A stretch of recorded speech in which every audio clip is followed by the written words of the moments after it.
যদি বড় নেতা, বড় এমপি বা যে কোনো একজনের মা এবং তার বোন বা যে কোনো একজন দর্শক হয়েছে, তো তখন আপনারা কি করতেন? আর রামিসা তো কি, সে একজন গরিব ঘরের মেয়ে, তারাই জনসম্মুখে আনি ডাইরেক্ট কি করবেন, তাকে ফাঁসিতে ঝুলাবেন, এরকম করবেন। তাহলে দেখবেন দেখি সামনে আমাদের মা বোনের কোনো নিরাপত্তা নেই, যেখানে ছোট বাচ্চা, 3 বছরের বাচ্চা, 4 বছরের বাচ্চাকে ধর্ষণ করে তাকে গলা কেটে হত্যা করতেছেন। বাংলাদেশের অবস্থা এমন নিচু পর্যায়ে চলে গেছে, আপনি কল্পনাই করতে পারবেন না।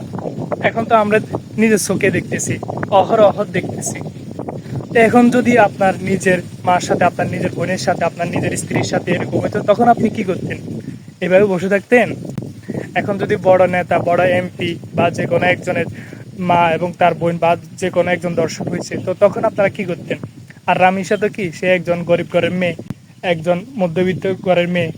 তো আপনারা কি করতেছেন? আসামিকে নিয়েছেন, রিমান্ডে দিয়েছেন, রিমান্ডে দিয়ে তার থেকে বাইর করতেছেন, তারাই জনসম্মুখে আনি ডাইরেক্ট কি করবেন, তাকে ফাঁসিতে ঝুলাবেন, এরকম করবেন। তাহলে দেখবেন দেখি সামনে তারা, আর যারা করতে চাইবে তারা কিন্তু করবে না।